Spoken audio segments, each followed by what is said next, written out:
বিনিয়োগকারী বন্ধুরা, আসসালামু আলাইকুম। আশা করি আপনারা ভালো আছেন। আমি এখন আপনাদের সাথে এই টেক্সটাইল সেক্টর নিয়ে আলাপ করব। টেক্সটাইল সেক্টর নিয়ে একটা অ্যানালিসিস দেওয়ার প্রয়োজন আছে। আপনারা জানেন আসলে টেক্সটাইল সেক্টর মুভ করছে বা আগাইছে অনেকটুকু পথ, কিন্তু টেক্সটাইল সেক্টর সেভাবে বুলিশলি সবগুলো আইটেম নিয়ে দৌড়াইতে পারে নাই, প্রাইস দিতে পারে নাই। টেক্সটাইল সেক্টরে কিছু লিমিটেশনস ছিল, সেগুলো ওভারকাম করতে গিয়ে, এবং আইটেমগুলোর লিমিটেশনস ছিল সেগুলো ওভারকাম করতে গিয়ে, তো তাই বলে কি এই আইটেমগুলো বাড়বে না? এই আইটেমগুলোই বাড়বে এবং টেক্সটাইল সেক্টর আবারও আগাবে। তো আমি সেদিন টেক্সটাইল সেক্টরে একটা অ্যানালিসিস দিয়েছিলাম।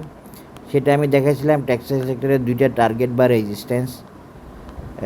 একটা দেখাইছিলাম এখানে মনে হয় এই লেভেলে 40 লেভেলে,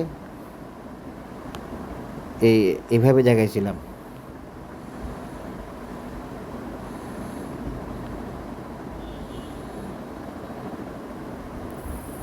চল্লিশ লেভেলে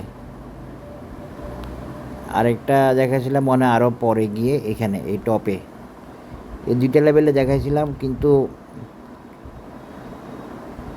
কিন্তু আমি এখন কিছু মেজারমেন্ট দিয়ে দেখলাম টেক্সটাইল সেক্টরের আসলে আমার ওই মেজারমেন্টটাতে বডি থেকে ধরা হয় নাই। আমি শ্যাডো থেকে ধরছিলাম। আসলে মূল থিওরি হচ্ছে বডি থেকে ধরা, মূল সিস্টেম, সঠিক সিস্টেম হচ্ছে বডি থেকে ধরা, শ্যাডো থেকে না। শ্যাডো বডি না পেলে সেটা অন্য কথা, সেটা হলো শ্যাডো থেকে ধরা। এই যে দেখেন টেক্সটাইল সেক্টর আসলে টেক্সটাইল হোল্ডারদেরকে এখনও ভালো কোনো রেজাল্ট দিতে পারে না। কয়েকটা আইটেম হয়তো মুভ করছে, কিছু শেয়ার আগাইছে, কিছু শেয়ার ওকে হয়েছে, এভাবে তো অনেকটুকু ওকে হয়ে আসছিলো টেক্সটাইল সেক্টর। যে এখনই দেখতেছি যে একটা কারেকশানের প্রয়োজন হতে পারে, সেজন্য আমি ইয়েটা দিচ্ছি, অ্যানালিসিসটা দিচ্ছি। দেখেন এই মেজারমেন্ট থেকে দেখলে বেসিক্যালি আসলে টেক্সটাইল সেক্টর আপনার রেজিস্ট্যান্সে টাচ করছে বা রেজিস্ট্যান্সে পৌঁছাইছে। এটা 40 হবে না, এটা আসলে 38, 50 বা 38 হবে। এবং এটা আমি শুধু এই দিক দিয়ে এখান দিয়ে দেখাবো না, আমি আপনাদেরকে অন্য খান দিয়ে দেখাই দিব।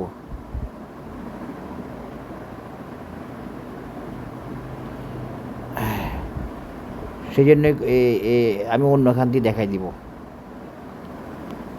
হ্যাঁ, এই যে যেমন ধরেন এখন আসেন টেক্সটাইলের ইয়েতে, আমি উইকলিতে যদি আসি, উইকলিতে দেখলে আপনারা বুঝে যাবেন যে আমার এই মেজারমেন্টটা ওকে। যদিও উইকলির বডিতে ডেলির বডির সাথে একটু ডিফার করে, কিন্তু আলটিমেটলি এটাই ওকে, এখানে টাচ করছে। এই টু উইকলিতে আসলেও আমাকে একই দেখাচ্ছে, এই টু উইকলিতে আবার মিলতেছে না নিচের সাইডটা। তো সব মিলিয়ে আসলে এটা টেক্সটাইলের একটা রেজিস্ট্যান্স বোঝা যাচ্ছে 38, এটা 40 হবে না, এই জন্য আমি অ্যানালিসিসটা দিচ্ছি। তো এখানে আর বেশি কিছু বলার নাই, মানে এখানে একটা কারেকশানের সম্ভাবনা আছে।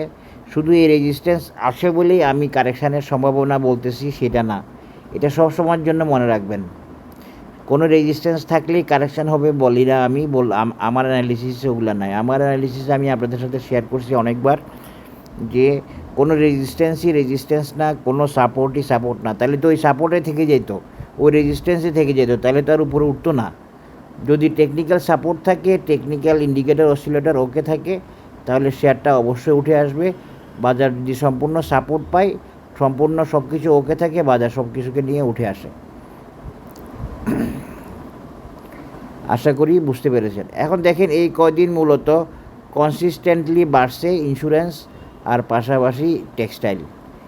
এই টেক্সটাইলের এই বাড়াটাতে টেক্সটাইল হোল্ডারদের খুব বেশি গেইন বা আনন্দের কিছু হয় নাই, কারণ টেক্সটাইলের অনেকগুলো ভালো আইটেম মুভ করে নাই, তারা পজিশন নিচ্ছে। তাহলে আমরা এখন দেখতে পাচ্ছি টেক্সটাইল একটা কারেকশন হতে পারে, বিভিন্ন কারণ আছে, কয়েকটা কারণ আছে। তার মধ্যে হচ্ছে ইন্ডিকেটেডগুলোর কারণ এই রেজিস্ট্যান্স এই ফিবোনাসি 1.61 গোল্ডেন রেশিও এটা টাচ করার কারণ। তারপরে আছে আপনার আর এই মান্থলি চার্টে আছে এই ক্লাউড ওকে না হওয়ার কারণ। এরকম অনেকগুলো কারণ মিলিয়ে আমিও দেখতে পাচ্ছি যে মনে হচ্ছে টেক্সটাইলকে নেমে আসতে হবে বা টেক্সটাইল নেমে আসবে, কিছুটা পথ নেমে আসবে। সেই পথটা কতটুকু হতে পারে? সেই পথটা 33.80 হতে পারে,